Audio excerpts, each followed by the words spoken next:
하나님의 말씀 보도록 하겠습니다. 하나님의 말씀 출애굽기 23장 16절 말씀입니다. 출애굽기 23장 16절 말씀. 자, 우리 함께 합독하도록 하겠습니다. 출애굽기 23장 16절 말씀 함께 읽습니다. 자, 함께 읽습니다. 시작. 맥추절을 지키라. 이는 내가 수고하여 밭에 뿌린 것에 첫 열매를 거둠이니라. 수장절을 지키라. 이는 내가 수고하여 이룬 것을 연말에 밭에서부터 거두어 저장하라. 아멘. 기도하겠습니다. 주님 감사합니다. 주님의 복된 날, 또 2021년 첫 주일을 예배케 하심을 감사합니다. 주님께서 허락하신 2021년을 또 믿음으로 승리하게 하시고 또 그 승리를 준비하신 또 주님을 바라보며 걸어갈 수 있도록 성령님 함께하여 주시옵소서. 오늘도 말씀을 들을 때 그 말씀 가운데 또 하나님의 가르침과 인도하심을 또 바라보게 하시고 순종하며 걸어가는 우리 성도님 되게 하여 주시옵소서. 마음 가운데 늘 평안이 있게 하시고 기쁨과 감사가 넘치며 또한 그 삶을 통해서 하나님의 영광을 나타내는 또 세상의 빛과 소금의 역할을 또 그 사명들을 감당할 수 있도록 축복하여 주시옵소서. 주님 감사합니다. 이 모든 것 예수 그리스도 이름으로 기도드립니다. 아멘. 우리 인사 나누도록 하겠습니다. 주님의 이름으로 사랑하고 축복합니다. 주님의 이름으로 사랑하고 축복합니다. 새해 복 많이 누르세요. 네, 새해 복 많이 누르세요. 네. 자, 우리가 계속해서 절기에 대해서 이렇게 묵상하고 있어요. 그래서 여러분, 총 절기가 6가지의 절기가 있는데, 우리가 대표적인 절기가 6월절과 지난주에 배웠던 맥추절과 오늘 배우는 수장절. 네, 그래서 여러분, 이제는 우리 주사랑교회 성도님들은 이제 절기하면 그냥 입에서 그냥 쭉 나와야 되는 거죠. 네, 나오셔야 됩니다. 네, 좀 믿음이 부족해가지고. 3대 절기가 뭐라고 했습니까? 6월절과 맥추절과 수장절, 오늘부터 보는 수장절, 초막절이라고 하고 장막절이라고도 해요. 맥추절도 3가지 이름이 있었죠? 맥추절, 77절, 7주가 7번 지났다 해서 77절, 그 다음에 10일을 5번 지난다고 해서 오순절. 네. 우리가 이걸 잘 구분을 해야 됩니다. 그래서 이 절기가 또 따로따로 이렇게 독립된 절기가 아니라고 했어요. 그죠? 6월절부터 시작해서 바로 무교병의 절기가 시작되고 또 그 사이에 초실절이 있어서 초실절을 기준으로 해가지고 초실절이 있어야지만 이 맥추절을 찾을 수가 있는 거죠. 지킬 수가 있는 거죠. 그래서 초실절을 지키고 또 7주가 지난 다음 그 다음 날을 맥추절, 오순절로 지키고 그런 과정 가운데 있는 거죠. 그러면서 여러분 특히 초실절을 지키기 위해서는 성경에서는 언급되지 않았지만 반드시 첫 보리를 심어야 되는 거예요. 그렇죠? 첫 보리를 심고 심어야 되는 수고가 우리에게 필요한 거죠. 여러분, 그래서 우리는 이 첫 보리가 말씀인 거죠. 우리에게는. 그죠? 말씀을 매일매일 심으시길 바랍니다. 자, 그러면서 이스라엘 백성들은요, 광야 40년 동안 농사를 한 번도 지어보지 않았습니다. 그죠? 네. 그리고 가나안 땅의 토질이 어떤지도 몰라요. 근데 가나안 땅에 들어가서 첫 보리를 심을 수 있었던 것은 뭐예요? 율법을 기억하면서 그 다음에 그 절기를 지키기 위해서 믿음으로 심은 겁니다. 믿음으로 심은 거예요. 네. 이렇게 믿음으로 심은 보리의 첫 수확으로 인해서 이스라엘 백성들은 초실절을 지키게 됩니다. 그리고 만나가 그친 그 가나안 땅에 여전히 이스라엘 사람이든 가나안 사람이든 모두 겪게 되는 아주 심한 기근의 기간을 또 견디게 하셨습니다.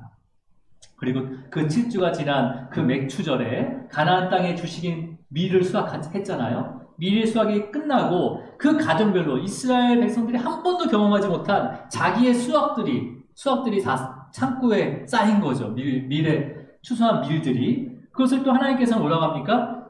이 맥추절의 절기 중에서 10분의 2 에바. 그러니까 8을 가지라는 거예요. 네가 마음대로 가지고 10분의 2 에바의 양을 뭐라고 합니까? 떡을 만들어서 요제로 드려라. 하나님한테 흔들어서 드려라. 흔들고 드린 다음에 이것은 대제사장에 취하고 나머지는 또 가난한 사람들에게 취할 수가 있는 거죠. 그래서 모든 이스라엘 백성들이 이 맥추절을 잘 지키면요, 그 떡이 어마어마한 양이 되는 거죠. 그래서 이것을 성전에서 다 소비하는 것이 아니라 그 성전에 와 있는 과부와 그 다음에 고아와 나그네와 객과 그 다음에 누구예요? 또 레위인과 그 다음에 그 가족들까지도 다 먹고 누리면서 하나님께 찬양을 올려드렸습니다. 이 모습을 가나안 땅에서 누가 보고 있어요? 네, 가나안 거주민들이 보고 있잖아요. 그리고 가나안 민족, 가나안 주변의 여러 나라 이방인들이 또 그 모습을 볼 거예요. 그러니까 이거는 이때까지 자신들이 살아온 생활 습성과 생활 문화가 완전히 틀린 거죠. 어떻게 그럴 수 있어? 그렇게 힘들게 그 어려운 고비, 그런 맥추절, 그런 심한 기근을 지나고 그 밀을 수확했는데 어떻게 그걸 나눠줄 수가 있는 거야? 라고 의아했겠죠. 그죠? 이미 율법을 통해서 그 율법을 순종함을 통해서 이스라엘 백성들과 이 가나안 거주민, 이방인들과 구별되고 있었어요. 그 삶이 완전히 구별되고 있는 거죠. 그렇죠? 예. 그러니까 이스라엘 백성들이요, 율법의 그 순종함으로 인해서 가나안 땅에서 거룩한 삶을 하나님께서 살게 하시는 거예요. 결국 하나님께서는 그 말씀을 통해서 이스라엘 백성들을 거룩하게 만들어가고 계시는 거죠. 그죠? 자, 우리 21년 우리 교회 주제이자 말씀이 뭡니까? 사도행전 12장 24절. 하나님의 말씀은 흥왕하여 더하더라. 예, 예. 너무 짧죠? 말씀이? 예, 외우기도 쉽죠? 그러니까 이거는 단순히 그냥 하나님의 말씀이 흥왕하고 더하게 만드는 것이 아니라 여기는 더 큰 우리에게 더 큰 지금 요구를 하시는 거죠. 어떤 요구입니까? 순종이 더 있는 거예요. 그러니까 단순히 하나님의 말씀은 흥왕하고 더해서 만드는 것이 아니라 순종하는 하나님의 말씀. 순종하는 하나님의 말씀은 나를 흥왕하여 더하더라라는 말씀까지 가야 되는 거죠. 순종하는 하나님의 말씀은요, 너를, 아니면 우리의 자녀를, 아니면 우리의 가정을, 교회를, 우리의 사회를 흥왕하여 더하더라라고 가요. 네. 그러니까 여러분, 하나님의 말씀을 순종하는 자는 뭐예요? 먼저 흥왕하여진대. 이건 뭐가 흥왕해지는 거예요? 물론 우리가 생활의 환경과 여러 가지의 물질의 부유함도 하나님께서 주세요. 분명히요. 주세요. 믿음을 지키기 하기 위해서 주세요. 지금 여러분에게는요. 근데 먼저 무엇을 흥왕하게 하십니까? 믿음을. 이 흥왕하다는 게 번영하다는 뜻도 있지만 자라게 하다는 의미도 있어요. 그러니까 믿음을 자라게 하시는 거예요. 하나님의 말씀을 순종하는 자. 먼저 믿음을 자라게 하시는 거죠. 그 다음에 더하더라라는 건 뭐예요? 이게 언어적으로 두 배로 만드신다는 거잖아요. 이 두 배로 된 것은 어떤 양적인 측면이 아니라 두 배로 된다는 건 뭐예요? 형태가 바뀐다는 거잖아요. 우리의 삶과 우리의 성품을 변화시킨다는 거예요. 네. 성화시킨다는 거죠. 그러니까 순종한 하나님의 말씀은 우리의 성품과 우리의 믿음과 우리의 성품을 변화시키고 자라게 하시고 변화시킨다는 거죠. 여러분 2021년에는 저와 여러분 또 자녀, 가정, 교회, 또 여러분의 직장과 사업장 이러한 축복이 임하기를 주님 축복합니다. 자, 이번 주부터 2주간 수장절에 대해서 볼 거예요. 이 수장절이라고 이름을 지은 것은 뭐냐면 한 해 동안 추수한 추수한 곡식을 저장하는 거죠. 거둘 수, 저장한다는 거죠. 그죠? 저장하고 감사한 절기로 지내는 것이 바로 수장절입니다. 수장절. 그래서 이 수장절을 묵상할 텐데, 여러분, 수장절은요, 맥추절을 지킨 다음에, 3개월이 지난 다음에 7월 15일 날 이 수장절을 지키게 됩니다. 근데 이제 우리나라, 유대인 달력으로는 7월 15일이지만, 우리가 지내는 달력으로는 한 10월 11월 정도가 되는 거예요. 우리는 그 절기에 추수감사절을 지키고 있죠. 근데 성경에는 이제 수장절이라고 얘기합니다. 여러분, 이 수장절에는요, 어떻게 지키냐면, 먼저는 지금도 이걸 지킵니다. 이스라엘 백성들이, 자기 집들에나 아니면 옥상에다 텐트를 쳐요. 근데 텐트를 칠 때 꼭 필수적으로 이게 돼야 되는 거예요. 뭐냐면, 재료는 어떤 걸 쓰더라도 하늘을 봤을 때, 텐트 안에서 하늘을 봤을 때, 별이 3개 이상 보여야 됩니다. 그러니까 구멍이 뚫려 있어야 되는 거예요, 하늘에. 그러면서 거기서 일주일 동안 생활을 하는 거예요. 그래서 그냥 무슨 캠핑 체험하는 게 아니라 어떤 거냐면, 우리의 조상 이스라엘 백성들이 하나님이 인도하신 가운데 광야에서 은혜 가운데 살다가 또 하나님이 인도하신 가운데 가나안 땅으로 들어오게 된 그 은혜를 기억하면서 감사함으로 지키는 이 절기가 바로 수장절. 그래서 텐트를 친다고 해서 초막절, 그 다음에 장막절이라고 합니다. 예.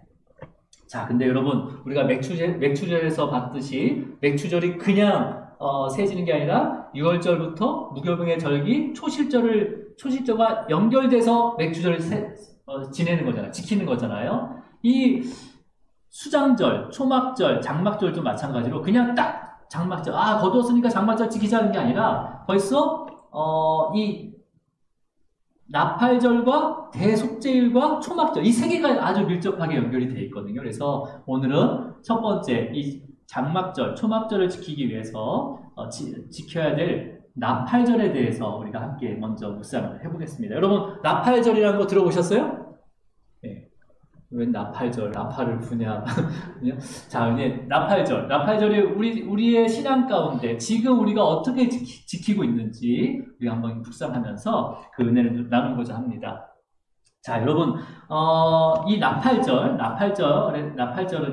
자, 우리 레위기에 기록이 되어 있는데, 레위기 23장 24절 말씀을 한번 읽어보도록 하겠습니다. 레위기 23장 24절 함께 있습니다. 시작. 이스라엘 자손에게 말하여 이르라. 일곱째 달 곧 그 달 첫날은 너희에게 신날의 결직이 이는 나팔을 불어 기념하는 날이로 정해라. 네네.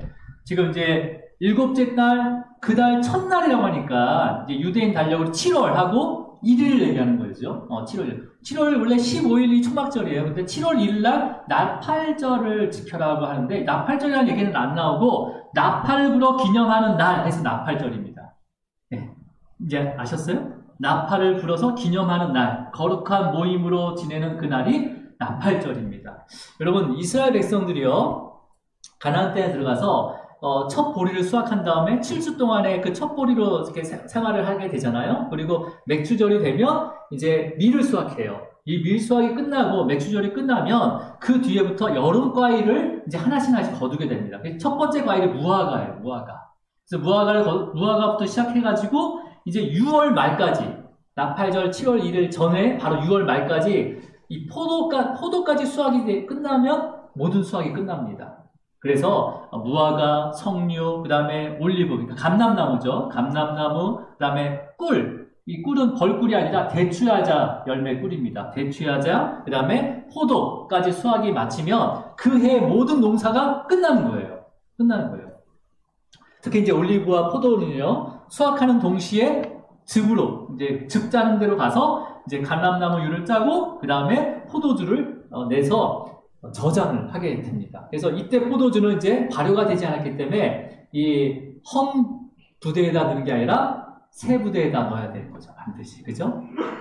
자, 그러면 이제 한 해 농사가 포도즙을 내고 저장함으로 인해서 다 마무리가 돼요. 그 다음 날이 바로 7월 1일이 되는 거죠. 이때 나팔을 불어서 거룩한 모임을 갖는 것이 바로 나팔절입니다. 자, 그래서 하나님께서 이 나팔절, 그러니까 우리나라 신년은 1월 1일이잖아요. 그죠? 근데 유대인들, 이스라엘 백성들의 신년은 모든 수확이 끝나는 그 다음 날이 신년이에요. 신년. 그러니까 나팔절은 뭘 얘기하는 거예요? 이스라엘 백성들에게 신년이라는 거예요. 신년. 네, 제가 말씀을 준비하면서 우리 교회 말씀이 오늘 신년 감사 예배인데 또 나팔절에 대해서 하나님께서 이렇게 딱 어떻게 정확하게 이렇게 맞춰주셨지? 하면서 너무 감사하더라고요. 하나님께서 우리 성도님들 너무나 사랑하시구나. 저를 봐서는 아마 아니었을 텐데 성도님 너무 사랑하구나 하면서 제가 오히려 은혜가 있었습니다. 자, 그러니까 나팔을 분다고 해서 나팔절이에요. 그죠? 자, 여러분, 그러면 나팔절이 된 이유가 나팔을 불어서 기념해서 나팔절이 됐는데, 그러면 그 나팔에 대해서 우리가 한번 묵상을 해야 돼요. 먼저 나팔을 부는 나팔절에 부는 그 나팔은 반드시 양강나팔, 그러니까 양의 뿌리로 만든 나팔로 불어야 됩니다. 그러니까 반드시 양의 뿌리니까 순양이겠죠, 순양, 그죠? 암양은 뿌리 없죠, 그죠? 순양의 뿌리를 취해서 나팔을 만들어야 돼요.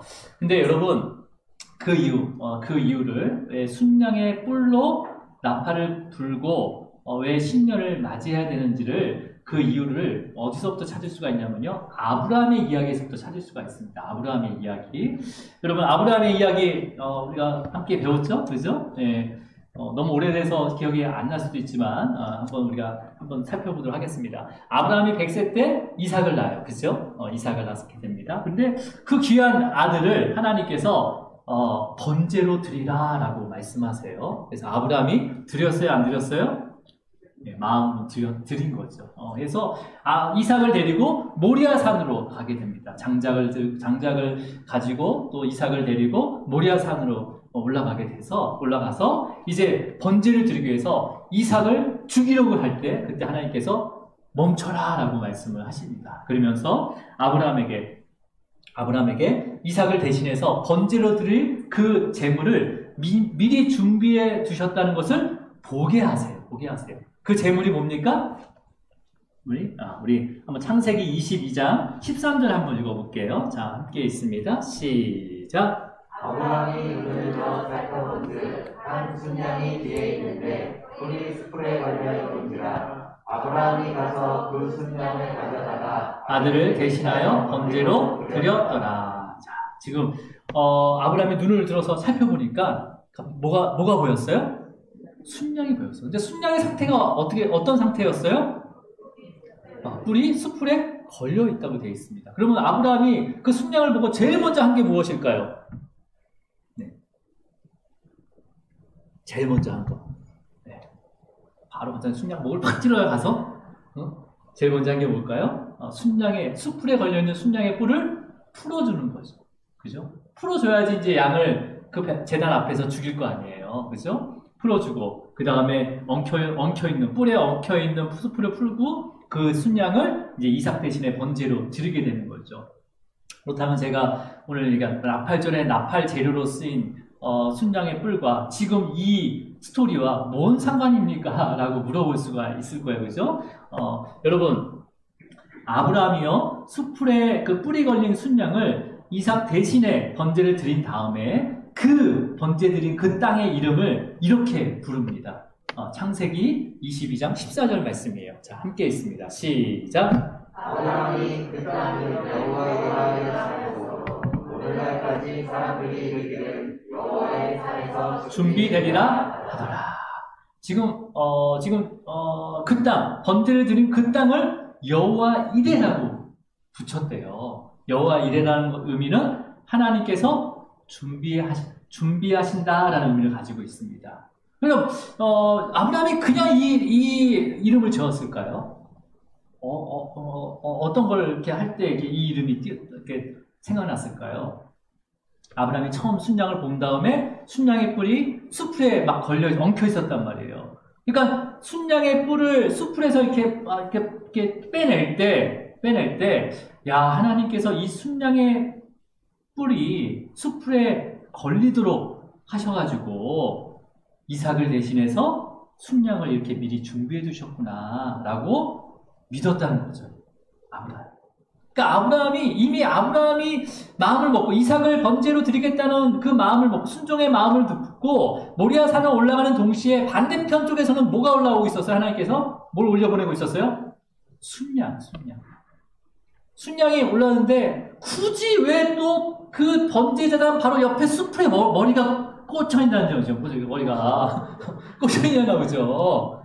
그러니까 이것을 일일이 풀면서 야, 하나님께서 이 머리를 여기다가 묶어놔가지고 미리 준비하셨구나. 그러면서 제사를 드리고 이 땅을 하나님께서 준비하셨다라고 여호와 이레라고 이름을 붙이게 된 거죠. 그러니까 여러분 또 이제 끝에 뭐라고 되어 있습니까? 오늘날까지 사람들이 이르기를 여호와의 산에서 준비되리라 라는 여전히 하나님의 산에서 준비하고 계신다는 거예요. 여러분 이게 어떤 의미냐면 여호와의 산은 어떤 곳입니까? 하나님이 임재하는 곳이에요. 바로 성전을 얘기하는 거죠. 성전. 그렇죠? 지어질 성전을 얘기하는 거죠. 그리고 이제는 예수 그리스도의 그 십자가의 죽음으로써 완성되신 바로 교회. 그리고 그 성령님이 우리의 심령 가운데 임재했을 때 우리를 교회되게 하신다는 그러한 가운데 그 여호와의 산에서 준비하신대요. 그럼 뭐예요? 우리가 예배를 드릴 때 우리 심령 가운데 하나님이 이미 준비하신 것을 알게 하신다는 거예요. 믿게 하신다는 거예요. 우리가 예배할 때마다 우리가 알 수 없는 것, 우리가 바라볼 수 없는 것을 하나님께서 이미 준비하고 계시다는 것을 알게 하신다는 거예요. 준비하게 하신다는 거예요. 준비하신 걸 알게 하신다는 거죠. 우리도 불안한 마음에 일을 어떻게 할 거, 어찌 할거 하고 내가 예배 가운데 기도할 때, 말씀을 들을 때 어떤 평안이 옵니까? 하나님께서 다 해주실 거야. 하나님께 책임도 주신다고 했어. 그런 평안이 오는 거 아니에요? 이건 뭐예요?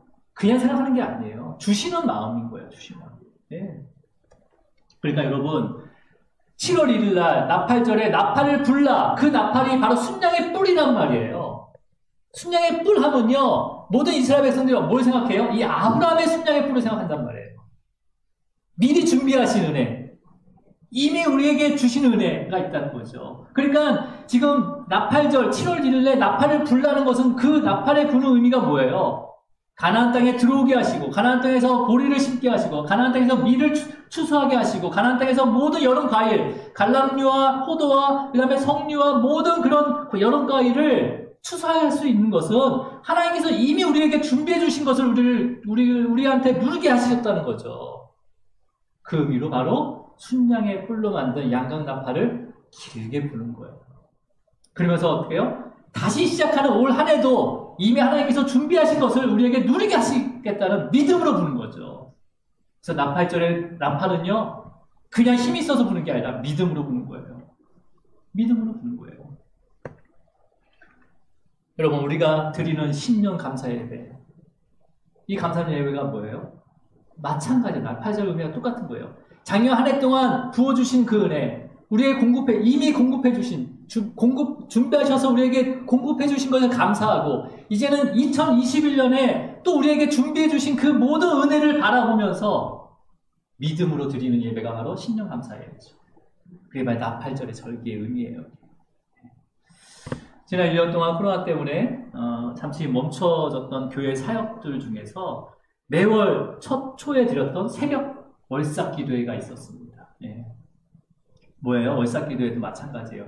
매월 첫날을 기도하는 거잖아요. 뭘 가지고 기도하는 거예요? 지난달 주신 은혜에 대해서 감사하면서 이번 달 내가 걸어보지는 않았지만 하나님께서 우리에게 준비해 주신 그 은혜, 이미 준비해 주신 그 은혜를 내가 믿음으로 누릴 수 있도록 기도하는 시간이 바로 월삭 기도회죠. 여러분 첫날 기도회는요 다윗 시대 때까지 계속 이어졌습니다. 그래서 그 월삭 기도회를 우리가 지금 또 의미적으로 잘 분별하면서 사용해야 되는 거죠. 자, 그러니까 여러분 이런 월삭도 나팔절의 의미를 갖고 있는 거죠. 그러니까 이 나팔절 절기가 폐해진 게 아니라 우리 예배 가운데, 우리 삶 가운데 다 들어있는 거예요. 다 들어있는 거예요. 여러분 이러한 시간들이 여러분 삶 가운데 다 회복되기를 축복합니다. 네. 자, 그리고 이스라엘 백성들이 언제 나팔을 불었습니까? 네, 아무 때나 불진 않았습니다. 이렇게 절기 때마다 부르고, 특히 나팔절 때 나팔을 부르고, 또 그 첫날 월삭 때도 항상 나팔을 불었고요. 안식일에도 나팔을 불었어요. 근데 이제 광야에서 이스라엘 백성들이 이제 이동하잖아요. 이제 구름 기둥과 불 기둥이 움직일 때마다 막 장막을 막 다시 정리해가지고 따라갔단 말이에요. 그때 구름 기둥이 이동할 때 나팔을 불게 됩니다. 그래서 진영이 진군할 때 나팔을 불게 돼요. 자, 그 말씀이 민수기 10장 2절 말씀입니다. 한번 읽어볼까요? 시작. 나팔 불을 만들 때 불을 겨 만들어서 그것으로 회중을 소집하며 지장을 출발하게 할 것이다. 예. 그러니까 여기서 나팔을 부는데 어떤 나팔을 부릅니까? 여기는요, 양각 나팔이 아니라 순양 뿔로 만든 나팔이 아니라 무슨 나팔이에요? 은나팔이네요. 근데 이 은나팔은 애국에서 가져온 나팔이 아니죠. 지금 현장에서 직접 자작한 나팔이에요. 뭐라 됐습니까? 은을 둘로 만들어요. 은나팔을 둘을 만들어 두들겨서 만들어요. 그러니까 현장에서 만든 거예요. 가지고 나온 게 아니라는 거죠. 자, 여러분. 그렇다면 여러분, 왜 은나팔이었을까요? 은나팔. 그래서 이것에 대해서 또 잠깐 우리가 살펴보고 이어가도록 하겠습니다. 출애굽한 이스라엘 백성들은요, 노예 신분이었어요. 그죠? 예. 그리고 애굽에 있을 때 은을 만져본 기억이 없습니다. 근데 광야에서 은을 두들겨서 은나팔을 만들려고 해요. 그래서 이스라엘 백성들은 그 은에 대한 개념이요. 은혜의 개념이 광야에서 가장 큰 기억이 두 가지가 있습니다. 그 두 가지를 한번 살펴보고 은에 대한 어떤 상징적인 의미를 우리가 함께 보도록 하겠습니다. 첫 번째는요, 그 이스라엘 백성이 가장 은을 많이 봤던 경우가 언제냐면 성막을 만들 때 성소와 그 성막 큰 세마포 이렇게 만들잖아요. 그죠? 50규빗, 이렇게 100규빗, 25규빗, 50규빗 이렇게 만드는데 그 안에 성소와 지성소를 또 세운단 말이에요. 그죠? 그 지성소 세우는데 기둥을 세웁니다. 기둥을 세워요. 총 48장의 널판을 만들어요. 널판이 한 50cm 정도 되는데 이것을 기둥으로 세우게 되는데 여러분 성막을 지을 때 바닥을 깔았을까요? 그냥 맨 흙에다 성막을 지었을까요? 네, 맨 흙에다. 그러니까 아무것도 안 깔았어요, 바닥은. 네. 그 맨 흙에다, 광야 그 땅에다 그대로 그냥 기둥을 세우고, 그 다음에 천으로 순양의 가죽과 그 다음에 물개 가죽, 뭐 돼지 가죽이라고 하는데 물개 가죽으로 세우고 양털로도 씌우고 그 다음에 실로도 짜가지고 이렇게 씌우고 이렇게 그렇게 해서 지금 성소와 지성소를 만들게 되거든요. 근데 기둥은 널판으로 세웁니다. 근데 널판을 또 높이가 5m고 폭이 50cm예요. 그리고 이거를 금으로 덮어요. 그래서 땅에다 세우는데 땅에다 세워질까요, 제대로? 그리고 이 금은 순결함을 의미하거든요. 근데 그것을 땅에다 직접 하게 되면 이 부정함이 있는 거거든요. 그래서 그 사이에 뭘 세우냐면 널판 하나에 은받침대 2개를 세웁니다. 근데 은받침대의 크기가 은의 양이 40kg예요. 그러니까 널판 하나에 40kg짜리 은받침대를 몇 개 세워요? 몇 개 두는 거예요? 2개. 그러니까 80kg짜리 은받침대가 있고 그 위에 널판이 세워지는 거예요. 이게 쫙 48개로 이렇게 딱 둘러지고 위에다 천을 덮어서 성소와 지성소를 만들게 되는 거죠. 자, 그러니까 뭐예요, 여러분? 우리가 성막 구조에서 우리가 살펴보겠지만은 이 기둥으로 세워지는 널판은요, 바로 성도들을 상징합니다. 그리고 어디 위에 세워져요? 땅과 기둥 사이에 뭐가 있어요? 은받침대가 있잖아요. 40kg면 어마어마하거든요. 그게 2개가 딱 서 있는 거예요. 바로 예수 그리스도를 의미하거든요. 그러니까 예수님은 그 부정한 그 땅과 그 다음에 그 순결한 것을 이어주는 거잖아요. 그래서 그 은받침대는 반석이 되어신 예수 그리스도를 상징합니다. 그리고 또 이제 그 그 외에 지성소 입구에 들어간 기둥도요, 그 받침대는 은받침을 하고요. 그 다음에 그 큰 성막 테두리의 입구도 기둥을 세우는데 그 기둥도 은받침대를 합니다. 단지 이제 그 하얀 세마포로 다 두르잖아요. 이 세마포를 걸 수 있는 기둥이 또 세워지는데 그게 60개 세워지는데 그 머리도 은으로 고리를 만들어서 세마포를 걸 수 있게 만듭니다. 은이 어마어마하게 들어가는 거죠. 성막 건설하는데. 이걸 계산해 보니까 그냥 지성소와 성소를 세우는 그 48개의 널판 밑에 들어가는 은만 계산했을 때 그 은의 양이 4.8톤이에요. 네. 여러분 4.8톤은 별로 이렇게 감이 안 오잖아요. 우리가 금이나 은을 계산할 때 어떤 단위를 쓰죠? 몇 돈 쓰잖아요. 몇 돈, 돈으로 계산하면 128만 돈이에요. 이게 또 감이 안 오죠? 그래서 이걸 금액. 지금 어제 기준 시세가 3,600원이야, 한 돈에. 은이. 되게 싼 거죠. 그 당시에는 은이 가치가 더 높았어요. 근데 지금 시세로 하게 되면 46억 800만 원이 됩니다. 꽤 많은 돈이죠. 근데 성전에 받침대만 들어간 게 46억이고 나머지 또 이렇게 들어가고 그 다음에 금으로 다 입혔다잖아요. 금이 100달란트가 들어가요. 한 달란트에 34kg이에요. 그러니까 금값만 해도 2,750억 정도가 들어가요. 그래서 지구 역사상 가장 비싼, 평당 가장 건축비가 비싼 곳이 바로 성전이에요. 성전. 그죠? 네.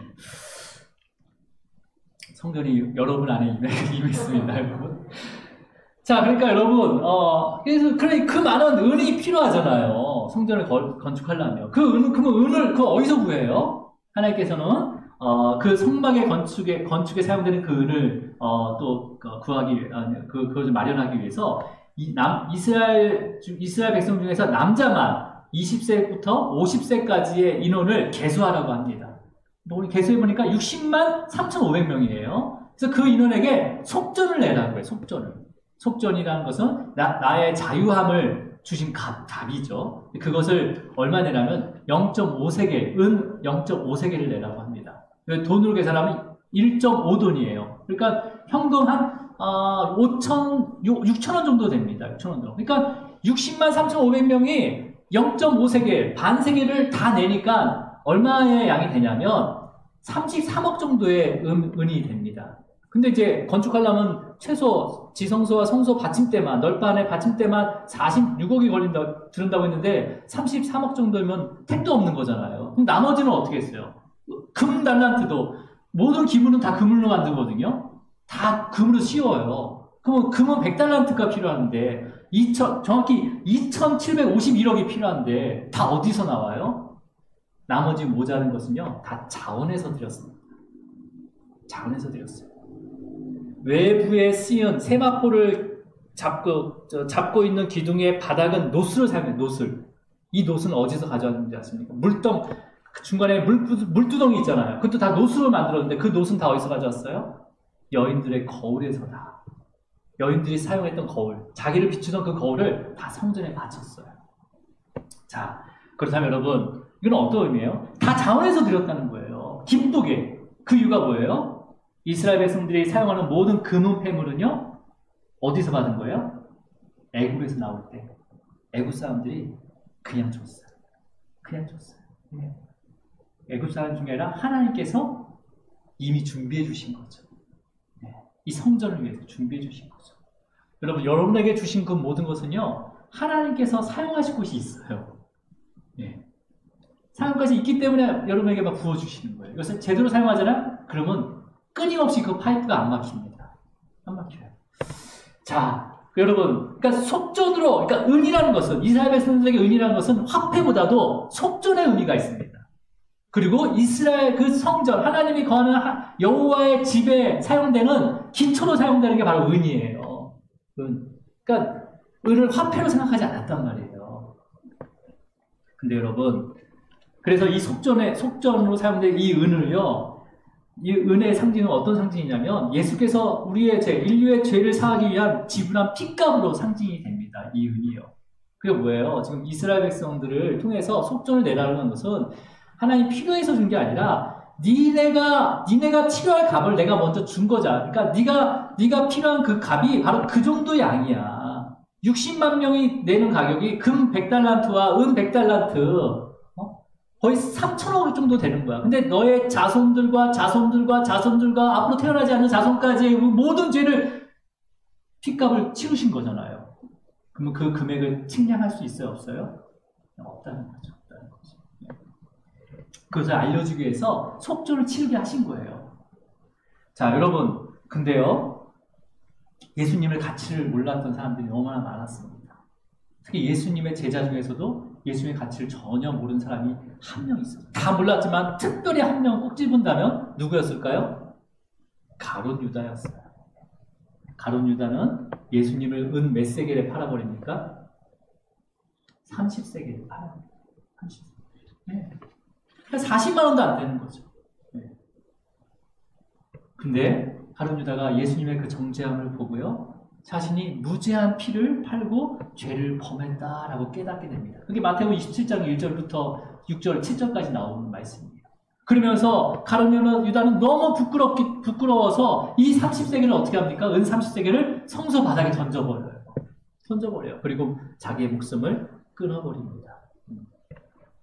마태복음 27장 6절. 자, 대제사장이 이 은 30세겔을 뭐라고 얘기하는지 한번 볼게요. 마태복음 27장 6절 말씀이에요. 자, 함께 있습니다. 시작. 대제사장들이 그 은을 보고 이르되 이것은 핏값이라 성전도에 넣어둠이 있지 않다고. 그 은을 뭐라고 얘기합니까?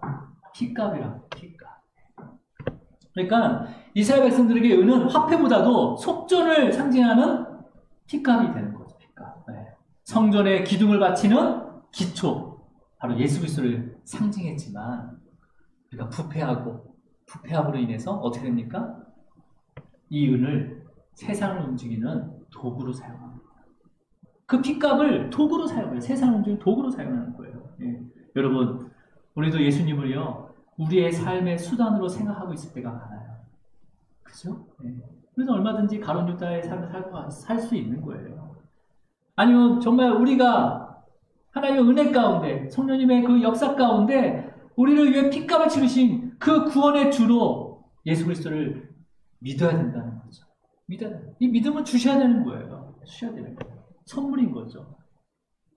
그래서 광야에서 은나팔을 사용하게 하신 이유가 뭐예요? 결론적으로 은나팔을 그 광야에서 두들겨서 만들려고 한 거예요. 바로 우리를 구원해 주신 하나님의 말씀에 따르겠다라는 선포라는 거죠. 은나팔을 통해서 순종의 표현을 하는 거죠. 은나팔을 통해서.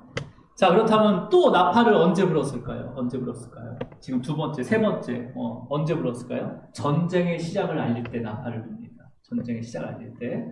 이때는 분명히 양각 나팔을 불어요. 네. 특히 이제 모세에 이어서 누가 지도자가 됩니까? 여호수아. 네, 여호수아. 바로 예수라는 의미를 가지고 있죠. 여호수아가 지도자가 돼요. 이제 여호수아가 할 일은 뭐예요? 이제 가나안 땅으로 들어가는 거예요. 근데 가나안 땅이 그냥 비자만 발급해서 들어가는 곳이 아니에요. 여리고성, 요단강을 건너서 여리고성을 넘어가야지 가나안 땅에 들어갈 수 있어요. 네. 그래서 그들에게 통행세를 내고 들은 게 아니라 거기를 점령을 해야 되는 거예요. 그래야지 갈 수 있는 곳이 바로 가나안 땅이거든요. 그러면 가나안 그 여리고성 안에 있는 그 거주민과 싸워야 되는 거예요. 전쟁을 해야 되는 거예요. 자, 그렇다면 여러분, 그 전쟁을 해야 되는데 하나님께서 어떻게 전략을 세우냐면 어떻게 전략 세우십니까? 네.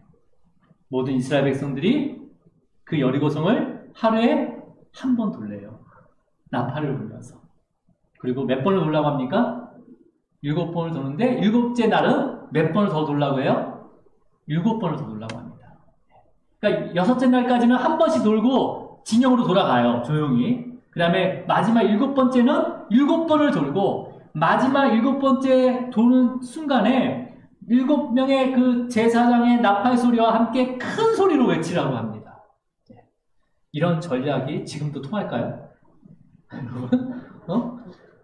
아주 천호성 같은 그런 성에서, 아니면 진짜 어디 큰 폭탄을 갖다가 싣거나, 아니면 비행기를 불러서 좌표를 찍어주고, 여기 찍으시오. 저희가 제일 약한 곳입니다. 하고 찍어가지고 파괴를 해야 되는 거 아니에요. 근데 하루에 한 번씩 도르라는 거예요.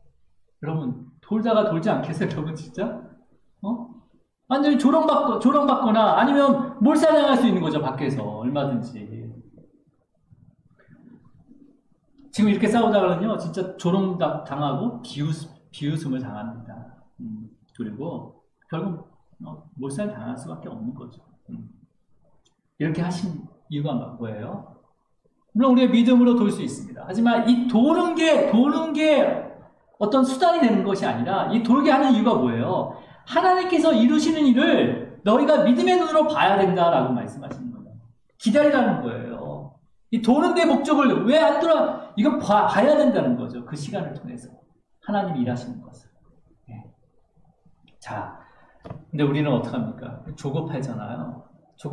그죠? 뭔가 내 계획에서 조금만 억울해지고 미뤄지게 되면 그게 조급해집니다.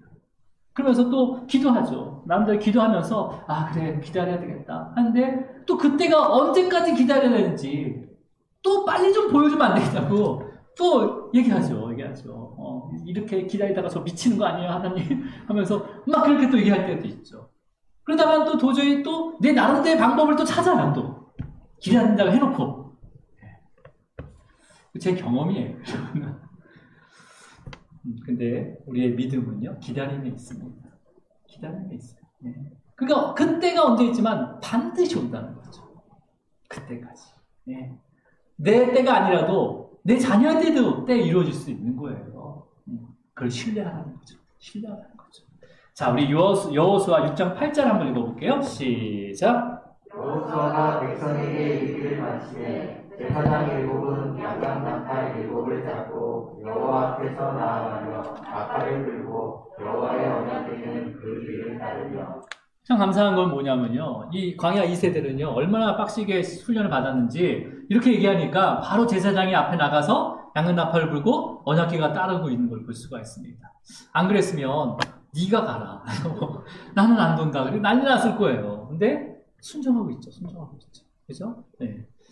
자, 그러면서 하나님께서는 여호수아에게 이렇게 한 번씩 하루씩 돈 다음에 양강 나팔을 불면서 돌라고 얘기한 다음에 7째 날에는 나팔을 불면서 7번을 돌고 7번째 바퀴에서는 그 바퀴째에는 제사장 7 나팔을 동시에 불면서 모든 백성이 큰 소리로 외쳐라 라고 얘기합니다. 자, 어떻게 외치는지 여호수아서 6장 16절 말씀 함께 있습니다. 시작. 7번째 제사장들이 나팔을 불 때 여호수아가 백성에게 이르되 외치라. 여호와께서 너희에게 이 성을 주셨느니라. 주실 거라는 게 아니라 뭐예요? 벌써 주셨다는 거예요. 주셨다는 거예요. 여전히 세워져 있는 그 여리고성인데 주셨다고 외치라는 거예요. 우리 같으면 어떻게 외칠까요? 무너져라! 이라고 외치겠죠. 주셨다라고 외치라는 거예요. 주셨다. 이미 주셨다. 그러니까 여러분, 이때 불렀던 양강 나팔은 뭐예요? 전쟁의 시작을 알리는 나팔이 아니라 뭐예요? 이 여리고와의 전쟁은 이미 승리했다. 여호와 승리로 준비하셨다는 거죠. 이미 승리를 준비하셨다는 것을 여호와 이르신 하나님을 찬양하라는 나팔 소리란 말이에요. 그죠? 그래서 순양의 뿔로 만든 양강 나팔로 불게 된 거죠. 네. 이 나팔 소리와 함께 모든 이스라엘 백성은요, 믿음으로 승리의 함성을 외친 거예요. 승리하셨네. 하셨네. 네. 승리. 여리고성이 무너졌습니다. 여리고성이 무너졌어요. 여러분, 최근에 고고학자들이 여리고성 무너진 터를 찾았어요. 그래서 그걸 발굴해 보니까 여리고성이 어떻게 무너졌냐면 다 안쪽으로 무너졌습니다. 돌 하나도 밖으로 나온 게 없어요. 왜 그래요? 지금 여리고성 주위에는 300만 명이 넘는 이스라엘 백성들이 돌고 있었어요. 그러니까 하나님께서는요, 그 백성들을 보호하시면서 모두 여리고성을 심판하신 거예요. 돌 하나도 보호하신 거죠. 여러분, 한 명도 다치지 않았다. 하나님의 자는 하나님께서 지키십니다. 저와 여러분도 하나님께서 지키고 계세요. 눈동자처럼 풀무불에 들어가서라도 하나님께서 그곳에서 우리를 지키시고 보호하고 계십니다. 근데 우리 풀무불 오면 안 들어가려고 하잖아요. 일단, 그죠? 근데 그곳에 주님이 계시기 때문에 믿음으로 들어갈 수 있는 거예요. 네. 자, 여러분, 지금은 우리가 나팔절을 지키지 않습니다. 그죠? 나팔절이 뭔지도 잘 몰랐어요. 우리가 말씀을 들을 때. 근데 여러분, 이 나팔절의 의미가 뭐예요? 우리 주님께서 이미 준비하신 승리를 누리라는 거죠. 이미 준비하신 승리를 이루신 것을 누리라는 거예요. 신실하게 이뤄가신 우리 구원의 은혜, 하나님께서 신실하게 이뤄가신 그 구원 은혜를 우리가 매일매일 누려야 되는 거죠. 그러니까 새해 첫날, 7월 1일 날 나팔을 부는 게 뭐예요? 이루신 그 구원을 감사하는 거죠. 앞으로 또 우리를 위해서 준비하신 모든 승리를 누리게 해달라고 선포하는 거죠. 그렇죠? 그래서 우리는요, 매월, 매년, 매월, 매주, 매일, 매순간 이 양강 나팔을 불어야 돼요. 믿음의 기도를 선포하는 거죠. 주님이 승리하셨습니다. 우리의 모든 싸움을 이미 승리하시고 우리에게 함께 누리자고, 함께 참여하자고 우리를 초대하시고 계십니다. 그 은혜를 감사합니다, 주님. 이게 바로 양강 나팔을 부는 거예요. 나팔절을 지키는 거예요. 여러분, 이러한 나팔절의 기쁨과 감사를 주님과 함께 누리기를 축복합니다. 네. 그리고요, 진짜 주님이 다시 오시잖아요. 오실 때는요, 저와 여러분은요, 진짜 양강나팔을 듣게 돼요. 여러분 진짜 양강나팔 들어보셨어요? 은나팔과 양강나팔의 차이가 뭔지 아십니까? 은나팔은 소리만 커요. 근데 양강나팔은요, 우리의 가슴까지 올립니다. 그래서 아주 멀리 나가요. 멀리 나가요. 그리고 여운이 아마 오랫동안 남아요. 네. 꼭 들은 것처럼 얘기하죠, 저는. 네. 우리 TV에 보면요, 그 긴 거 있잖아요. 알프스나 우리가 막 이걸 부uk 부르잖아요. 그게 힘이 있어서 부르는 게 아니라고 하더라고요. 그 소리가 얼마나 기쁘면 산을 넘어서 그 소리가 전달됩니다. 여러분, 주님이 다시 오시면요, 천사가 부는 양강나팔을 듣게 됩니다. 네. 사도 요한이요, 요한 사도가요, 요한계시록 기록하면서 7명의 천사가 나팔을 한 명씩 분다고 해요. 그러면서 마지막 7번째 천사가 나팔을 불 때는 어떤 것을 보게 되는지를 우리 요한계시록 11장 15절 말씀 읽고 말씀을 정리하도록 하겠습니다. 자, 요한계시록 11장 15절 말씀 함께 있습니다. 시작. 7번째 천사가 나팔을 불 때 하늘에 큰 음성이 나서 이르되 세상 나라가 우리 주와 그의 그리스도의 나라가 되어 그가 세세토록 왕노릇 하시리로다. 7번째 천사가 나팔을 불게 되면요, 우리 주님께서 세상에 누구로 오신다는 거예요? 어린 양이 아닌 왕으로 오신다는 거예요. 왕으로 오셔서 어떤 일을 행하시는 건지는 다음 주 대속죄일에 우리가 이어서 보도록 하겠습니다. 자, 여러분, 이제 우리가 6월절부터 무교병의 절기, 그 다음에 초실절, 맥추절, 또 무슨 절기? 나팔절. 네. 그 다음에 이제 대속죄일과 초막절. 이 절기 다예요. 이게 바로 1년 내내 우리의 삶 가운데, 우리의 인생 가운데 이루어질 절기의 은혜가 있습니다. 이 절기의 은혜를 우리가 잘 살펴봐야 되는 거죠. 자, 여러분, 나팔절은요, 뭐예요? 그냥 단순히 나팔만 불어서 신년을 선포하는 게 아니라, 나팔을 통해서 구원의 은혜, 하나님께서 우리에게 임하게 하신 구원의 은혜뿐만 아니라 하나님께서 모든 문제를 이미 다 아시고 계시다는 거예요. 문제를 알면 모두 알고 계시다는 거예요? 답도 알고 계시다는 거죠. 답도. 예. 답까지 알고 준비하고 계심을 믿음으로 선포하는, 또 새로운 한 해를 그런 기대와 소망을 가지고 거룩하게 살아가기를 원하시는 절기가 바로 나팔절입니다.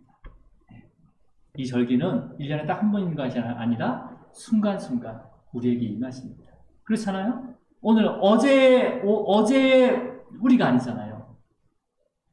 오늘에 하나님께서 은혜를 주시고 우리를 새롭게 하셔서 오늘을 살아가게 하잖아요. 그러니까 오늘 첫 시간을 뭘 불어야 되는 거예요? 양강나팔을 불어야 되는 거죠. 양강나팔을. 네. 여러분, 매월, 매주, 그 다음에 매일 그 첫 시간을 우리가 이미 승리하신 그 주님의 그 십자가의 은혜와 그 사랑을 믿음으로 바라보면서 또 인내하고 또 소망 중에 우리의 입술과 마음으로 양강나팔을 부는 것처럼 기도할 때 주님께서는 우리의 기도를 응답하십니다. 그리고 우리를 절대로 실망시키거나 부끄럽게 하지 않으신다라고 말씀하시는 거예요. 네. 여러분, 이제 각자의 때가 반드시 옵니다. 하나님의 때는요, 또 각자에게 따라오기도 하고 한꺼번에 오기도 하십니다. 그때가 언제인지 모르지만 그 7번째 천사가 우리를 향해서 그 양강나팔을 불 때 저와 여러분은요, 영원한 영광스러운 부활의 모습으로 세상의 왕으로 오신 그 예수 그리스도를 기쁨으로 영접하기를 주님으로 축원합니다. 기도하시겠습니다.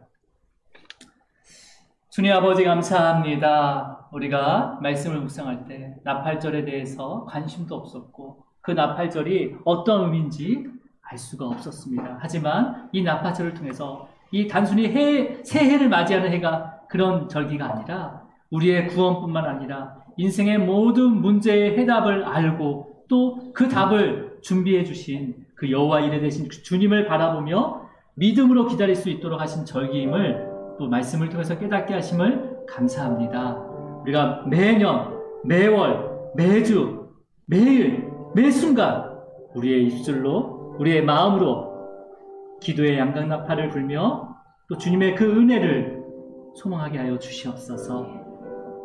주님이 오직 주님만이 우리의 모든 목적이 되어 주시고 삶의 이유가 되기를 간절히 소망합니다. 성령님께서 함께하여 주시옵소서. 말씀을 더 사모하게 하시고 예배의 자리로, 기도의 자리로 주님 나오게 하셔서 우리의 믿음을 주님께서 자라가게 하시고 또 우리의 삶을, 우리의 성품을 또 성화시켜 주시옵소서.